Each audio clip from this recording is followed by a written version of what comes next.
Notre loge Liberté, elle a été créée dans le contexte de la Suisse politique de la deuxième moitié du 19e siècle. C'était l'époque où les fédéralistes s'opposaient à une politique beaucoup trop centraliste.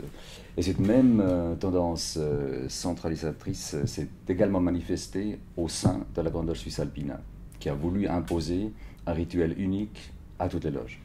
Et à ce moment-là, 14 frères de la loge Espérance et Cordialité, qui travaillent toujours dans les mêmes locaux ici, ont démissionné et ont fondé la loge Liberté, donc c'était en 1871. Et puis un des membres fondateurs, c'était Louis Ruchemet, le futur conseiller fédéral. Dans le cadre de l'obédience alpina, qui regroupe 83 loges, chaque loge peut choisir son rituel, pour autant qu'il respecte quelques principes fondamentaux. Alors que dans la maçonnerie en France ou en Angleterre, il y a un rituel qui est donné, qui est imprimé, et on doit strictement respecter le rituel officiel de l'obédience. Le rituel, ce sont en fait les symboles mis en marche. Donc puisque notre méthode est symbolique, c'est l'étude des symboles, ce que nous faisons pendant un rituel, c'est mettre les symboles en marche. Tout rituel est en fait destiné à éveiller quelque chose en l'être humain. Et la chose qu'il va éveiller, c'est forcément personnel. Donc c'est toujours un vécu personnel.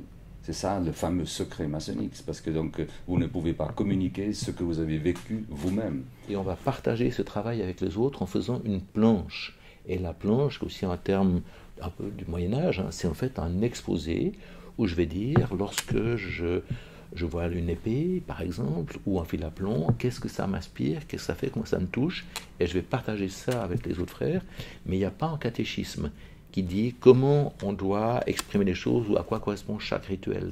C'est véritablement à chacun de partager ce qu'il ressent en fonction de ses rituels. Chacun s'exprime et il demande la parole et les autres l'écoutent. Il y a aussi là un excellent apprentissage d'interagir avec les autres de manière respectueuse. Il faut d'abord écouter, d'abord aller en soi, d'abord faire un travail profond sur soi-même, d'où le symbolisme du fil à plomb. Et ensuite, quand on est à l'horizontale, on a aussi le droit à la parole. Et c'est toujours un moment assez important pour le compagnon quand il prend pour la première fois la parole. Lorsque vous entrez en maçonnerie, vous allez être initié, et dans le cadre de cette cérémonie d'initiation, vous faites une promesse d'engagement. Et cette promesse-là, il faut la faire par rapport à quelque chose qui a de la valeur. Alors on ne va pas le faire sur la tête de sa grand-mère ou de ses enfants, et donc la promesse va se faire sur un livre sacré. Et le livre sacré, bien sûr que dans notre monde judéo-chrétien ici, c'est en général la Bible, mais on va demander au candidat quel est pour lui le livre sacré adéquat. Et il peut demander à prendre tout autre livre sacré qui est important pour lui, par exemple le Coran ou la Torah. Il peut aussi demander à avoir un livre blanc, en disant je ne suis pas affilié à une spiritualité particulière, mais je reconnais un grand architecte de l'univers ou une force supérieure, et pour moi c'est symbolisé par un livre blanc. On est un mouvement philosophique, on n'est pas un mouvement religieux.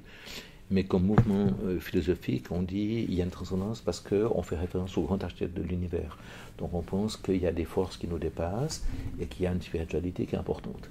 Moi, j'ai fait d'emblée un parallèle avec ma démarche bouddhiste. Je médite, ou je fais la même chose, en fait.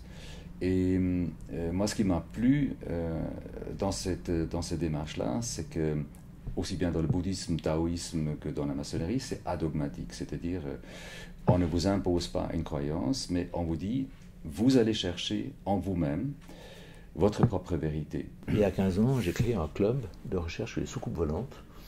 Et à partir de là, on s'intéressait à d'autres choses et on s'est mis à découvrir la parapsychologie et la symbolique des cathédrales. Et c'est là que j'ai découvert la maçonnerie. Après avoir divorcé, la première chose que j'ai fait, c'est que je me suis annoncé auprès de la Grande Loge de France. Je connaissais personne. J'ai fait tout le processus. Et ce qui m'a beaucoup touché, c'est que j'ai été reçu et initié. Il y avait 8 autres frères qui étaient là que pour me recevoir ce jour-là. Je ne les connaissais pas. Et c'est une magnifique expérience de fraternité et d'accueil.